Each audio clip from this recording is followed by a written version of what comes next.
नमस्कार, कंज्यूमर अड्डा में आपका स्वागत है। दुनिया में कहा जाता है कि हर समस्या का समाधान है, लेकिन दिल्ली के प्रदूषण का समाधान क्या है? क्योंकि 21वीं सदी में बैठकर साल दर साल हम वही चीज़ें दोहराती हुई देख रहे हैं। 1990 के दशक का एक दौर था जब दिल्ली में प्रदूषण इस कदर बढ़ गया था कि सड़कों पर चलते हुए जो सांस आप लेते थे उसमें महसूस होता था कि आप कुछ जहर अपने अंदर ले रहे हैं। और ये भी होता था कि सुबह शाम को कुहासा कोहरा इतना ज़्यादा हो जाता था, विजिबिलिटी बहुत कम हो जाती थी। बात होने लगी कि दिल्ली में सांस कैसे ले कोई। तो उस वक्त सुप्रीम कोर्ट ने इंटरवीन किया, क्योंकि सरकारें जो कुछ कर रही थी उससे कोई समाधान निकल नहीं रहा था। तो सुप्रीम कोर्ट ने एक डेट तय कर दी और कह दिया कि अब आप डीजल के ये कमर्शियल व्हीकल्स ख़त्म करो, सीएनजी लेके आओ। सीएनजी लाया गया और कुछ दिनों तक 5-7 साल के करीब दिल्ली में राहत ज़रूर महसूस की लोगों ने प्रदूषण से। और उसके बाद फिर से प्रदूषण का एक नया दौर शुरू हुआ है, जिसमें साल भर तो स्थिति खराब रहती है, लेकिन जैसे ही सर्दियां दस्तक देती हैं दिल्ली एक कोहरे में डूब जाती है। आज डॉक्टर्स कह रहे हैं कि दिल्ली में हेल्थ इमरजेंसी की स्थिति है। बड़े बड़े डॉक्टर्स कह रहे हैं कि दिल्ली में हेल्थ इमरजेंसी की स्थिति है, लेकिन हर साल हम ये सब सुनते हैं, सर्दियों के बाद भूल जाते हैं। अगली सर्दियों में फिर यही मंजर देखने को मिलता है, जबकि हमें पता है कि साल भर भी, पूरे साल भी दिल्ली या देश के किसी भी दूसरे शहर में जो हवा है वो सांस लेने के लायक नहीं है। ये सबको पता है, बावजूद इसके हम इसको ढो रहे हैं।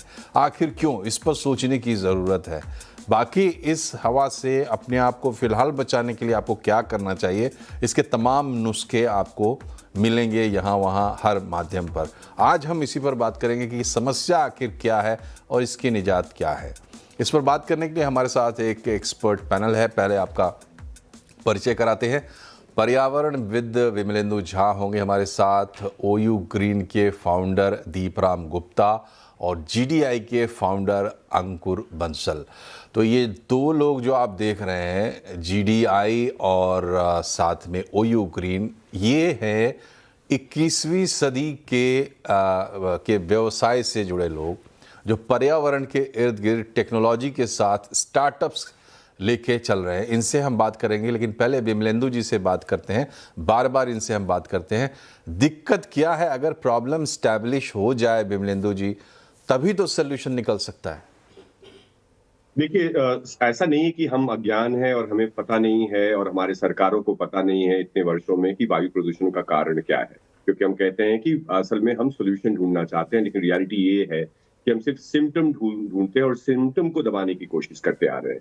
और अगर आप देखेंगे तो अगर ये स्मोक टावर और पानी की छिड़काव और कृत्रिम वर्षा, ये सारी चीजें जो है वो प्रदूषण के मूल स्रोत पे असर नहीं कर रही है, अटैक नहीं कर रही है, बल्कि लार्जली जब पोल्यूशन पीक पे पहुंच जाता है तो हम शटडाउन, लॉकडाउन और डिस्प्लेसिंग पोल्यूशन और साथ ही साथ डिस्प्लेसिंग ब्लेम, उस पे हम विश्वास करते हैं। तो इस साल भी अगर आप देखें तो ज्यादा से ज्यादा एफर्ट सरकार का अपने इमेज को बचाने में गया है, ना कि लोगों को और पोल्यूशन से बचाने के लिए। पोल्यूशन का डेटा जो है वो छिपा है, ना कि पोल्यूशन इन दैट सेंस। तो बहुत ही एक दुर्भाग्यपूर्ण स्थिति है कि दिल्ली जो है भारत की राजधानी है और साल दर साल, और मैं किसी एक सरकार के बारे में बात नहीं कर रहा हूँ, साल दर साल यही स्थिति अक्टूबर के महीने में, अक्टूबर, नवंबर, दिसंबर के महीने में होती है और हम बस वही ग्रैप 1, ग्रैप 2, ग्रैप 3 में फंस के रह जाते हैं और वो भी हम समय पे नहीं लगाते। इस साल भी अगर आप देखें तो सारे के सारे मॉनिटर्स जो हैं, जो प्राइवेट मॉनिटर्स हैं, वो तो 800 प्लस के रीडिंग्स दे रहे थे। सरकारी मॉनिटर्स भी पिछले 3-4 दिनों से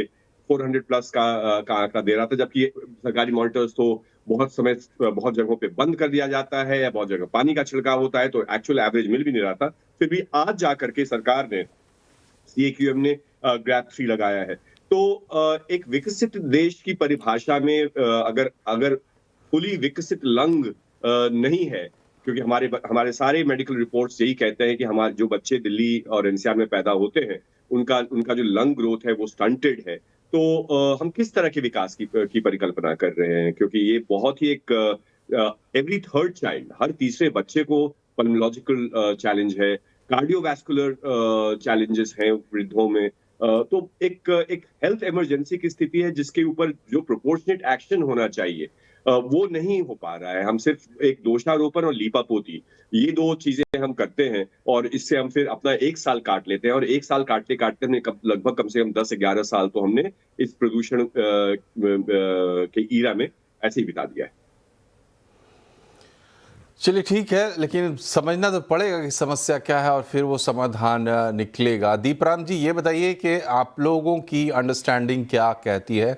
आज हमारे जो स्टार्टअप्स हैं वो उनका पर्सपेक्टिव तो कम से कम ग्लोबल होता है, क्योंकि वो जानते हैं कि दुनिया के बाकी हिस्सों में क्या हो रहा है।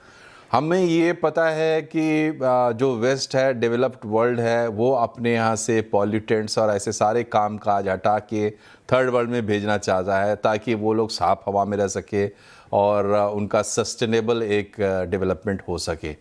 लेकिन हमारे जैसी कंट्री इसमें अपना रास्ता कैसे खोजेगी?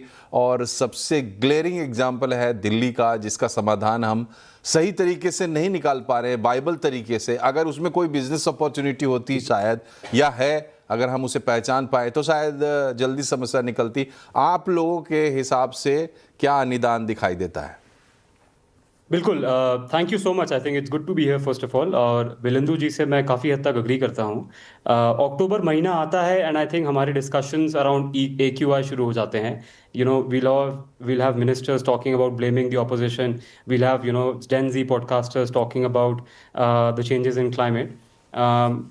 3-4 महीने आगे जाते हैं, ये सारा डिस्कशन खत्म हो जाता है। these discussions disappear eventually, and then fast forward 12 महीने बाद फिर we keep talking about it. मेरे ख्याल से जो मैंने देखा है, in fact I am right now dialing in from Johannesburg, South Africa, जहाँ पे हम बहुत सारा क्लाइमेट चेंज से रिलेटेड काम कर रहे हैं। I have seen it, it is a continuous study effort over the year, round the year, which happens because climate change is not a day one activity, or the fight against climate change or pollution for that matter is not a day one activity. It has to be a systematic change that comes across over a period of time.